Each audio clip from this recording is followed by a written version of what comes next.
हिंदुस्तान पूरे देश में होने वाले लोकसभा चुनाव की तैयारी कर रही है। शिवसेना हिंदुस्तान के प्रभाव वाले 10 प्रदेशों में पार्टी चुनाव लड़ने जा रही है। उसी के तहत ये तीसरी मीटिंग लुधियाना में आयोजित की गई है, जिसमें जिला शिवसेना हिंदुस्तान के सभी वरिष्ठ पदाधिकारी चुनाव लड़ने की प्रक्रिया में रणनीति बनाने के लिए आज बैठक हुई।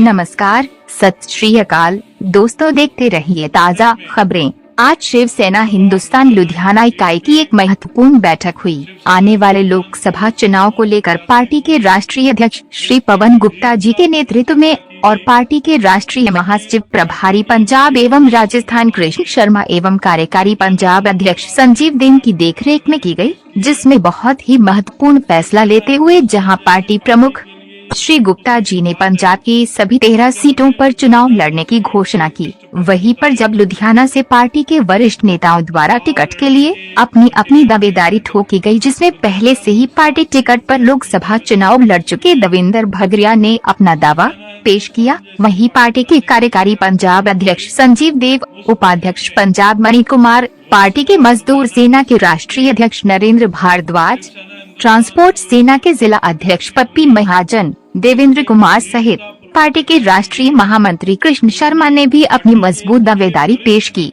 इस अवसर पर पार्टी प्रमुख ने सभी की भावनाओं को देखते हुए जल्दी ही एक उम्मीदवार का ऐलान करने पर लुधियाना से चुनाव लड़ने को हरी झंडी देने का आश्वासन दिया। मुख्य संपादक परमजीत सिंह कपूर की रिपोर्ट, कैमरामैन सन्नी मकर, पहली आवाज लाइव से। जिला लुधियाना की आज की मीटिंग में फैसला हुआ था कि हम चुनाव लड़ेंगे लोकसभा सीट की, तो उसमें से शिवसेना हिंदुस्तान के वरिष्ठ नेताओं ने अपनी दावेदारी पेश की है, जिससे पार्टी शॉर्ट लिस्ट करके किसी एक उम्मीदवार के नाम की घोषणा बहुत जल्दी करेगी। सबसे पहले आज की बैठक में जो हमारे पूर्व के लोकसभा लुधियाना की सीट से उम्मीदवार रहे और वर्तमान में जिला अध्यक्ष हैं शिवसेना हिंदुस्तान लुधियाना के श्री देवेंद्र भगरिया जी, उन्होंने भी अपनी दावेदारी पेश करते हुए कहा कि पार्टी अगर टिकट देगी तो मैं चुनाव लड़ने के लिए तैयार हूं। दूसरे नंबर पे हमारे यहाँ से देवेंद्र कुमार, जो शिवसेना हिंदुस्तान के नए नेता हैं, उन्होंने भी अपनी दावेदारी पेश की। नंबर 3 में जो शिवसेना हिंदुस्तान की मजदूर शाखा के राष्ट्रीय चेयरमैन हैं श्री नरेंद्र भारद्वाज जी, जो काफ़ी लंबे से शिवसेना हिंदुस्तान की ओर से मजदूरों को संगठित करने का काम देख रहे हैं, उन्होंने भी लुधियाना लोकसभा सीट से अपनी दावेदारी पार्टी के सामने पेश की। 4 नंबर पे श्री पप्पी महाजन जी, जो हिंदुस्तान ट्रांसपोर्ट सेना के अध्यक्ष हैं जिला के, उन्होंने भी अपनी दावेदारी पेश की है। और फिर 5 नंबर पे हमारे प्रदेश पंजाब प्रदेश के कार्यकारी अध्यक्ष हैं श्री संजीव देव जी, उन्होंने भी लुधियाना लोकसभा सीट लड़ने की इच्छा व्यक्त की है, अपनी दावेदारी पेश की है। इसी तरह से श्री मनी सेरा जी, जो पंजाब के उपाध्यक्ष हैं और यूथ के, जो हमारे पंजाब हरियाणा यूथ के प्रभारी हैं, उन्होंने भी अपनी दावेदारी पेश करते हुए कहा कि अगर पार्टी मेरे पे विश्वास करते हुए मुझे सेवा का अवसर देगी तो हम जो चुनाव लड़ने के लिए तैयार हैं।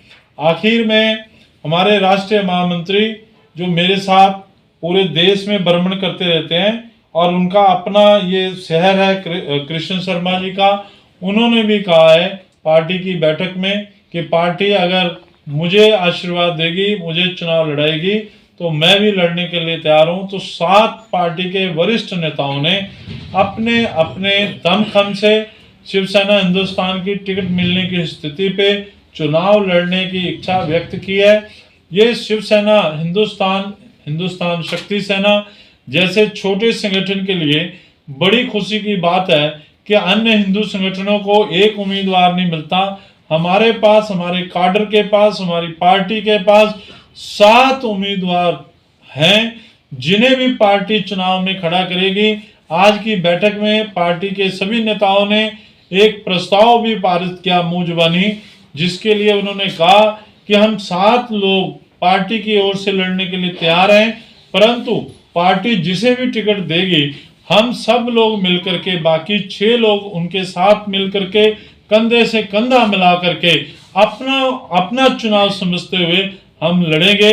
तो मैं इस बात की आज बैठक के बाद ये घोषणा कर रहा हूं कि हम जहां लुधियाना और पंजाब की 13 सीटों पे चुनाव लड़ने का प्रयास करेंगे, उसी के साथ 10 राज्यों में शिवसेना हिंदुस्तान शक्ति सेना का प्रभाव है।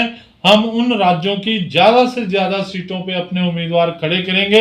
हिंदुत्व के मुद्दे पे, देश के आर्थिक मुद्दे पे, सामाजिक मुद्दे पे, बेरोजगारी के मुद्दे पे, देश की प्रगति के मुद्दे के ऊपर हम लड़ेंगे। और पंजाब में विशेष करके पंजाब के 45% हिंदुओं के साथ जो पीछे अकाली भाजपा सरकार ने और कांग्रेस की सरकार ने अन्याय किया, वो अन्याय अभी भी जारी है। कल विधानसभा में बजट सेशन पेश हुआ, लेकिन 35,000 आतंकवाद पीड़ित हिंदुओं के जख्मों पर मरहम लगाने की जैसे पहले की सरकारों ने कोई चिंता नहीं की, उसी प्रकार आम आदमी की पार्टी की सरकार ने भी 35,000 हिंदुओं के जख्मों पर जो आतंकवाद पीड़ित हैं उनकी जो मंजूर राशि है 781 करोड़ रुपए, वो देने की कोई भी चिंता प्रकट नहीं की। एक शब्द भी उनके जख्म के प्रति उन्होंने नहीं कहा। उन्हें शुभ कर्म की चिंता हो सकती है, किसानों की बात वो कर सकते हैं, पंजाब के अन्य विषयों पे लकड़ी की तलवार लेकर विधानसभा में कांग्रेस और जो है आम आदमी पार्टी खूब लड़ी, लेकिन जो पंजाब के हिंदुओं के दिलों पे जख्म लगे हुए हैं उसको मरहम लगाने के लिए एक शब्द बोलने के लिए ना अकाली दल के पास समय था, ना कांग्रेस के पास समय है, ना ही आम आदमी पार्टी या भाजपा के पास समय है। इन सभी मुद्दों को लेकर के शिवसेना हिंदुस्तान अपने चुनावी एजेंडे पे चुनाव लड़ेगी। सर, अगर चुनाव आप जीत जाते हो, पहले काम क्या करोगे? सबसे पहले काम जो हम इतने समय से लड़ रहे हैं, पंजाब के हिंदुओं के जख्मों पे मरहम लगाया जाएगा।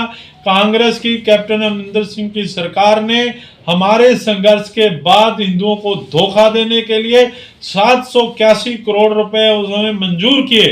ये हमारी मांग नहीं, सरकारी तौर पे मंजूर किए हुए रकम है।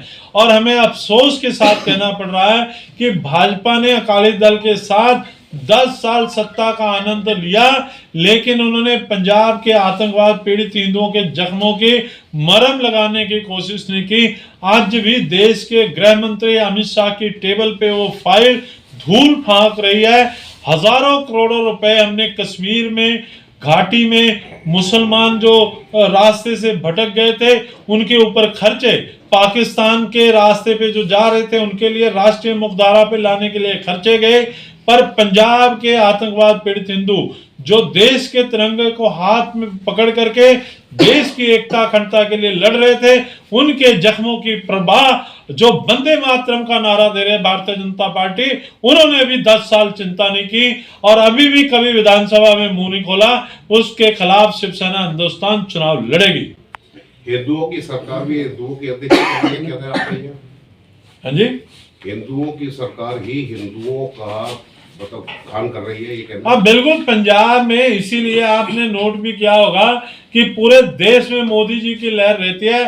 शंभू बैरियर से पंजाब में मोदी लहर क्रॉस नहीं होती।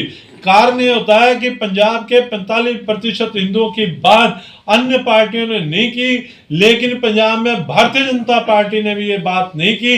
अगर की होती तो विधानसभा के अंदर, मंत्री परिषद के अंदर जब 10 साल उनकी सरकार रही तभी भी उन्होंने कोई बात नहीं की। और पंजाब में भारतीय जनता पार्टी के जितने भी नेता आए, आज तक नेता आए, उन्होंने भी पंजाब के आतंकवाद पीड़ित हिंदुओं की बात एक दफा भी स्टेज पे नहीं की। तो इस तरह जो पंजाब के अंदर भाजपा का मुखौटा है उसके खिलाफ शिवसेना हिंदुस्तान लड़ेगी। मोदी जी का काम अच्छा हो सकता है, धारा 370 हटाई उसके लिए खुशी है, उन्होंने राम मंदिर बनाया वो खुशी है, पर पंजाब के हिंदुओं की बात भी पंजाब की धरा पे, धरती पे भारतीय जनता पार्टी ने कभी नहीं की। ये बात शिवसेना हिंदुस्तान उजागर करेगी, इसके लिए हम पूरी तरह लड़ेंगे।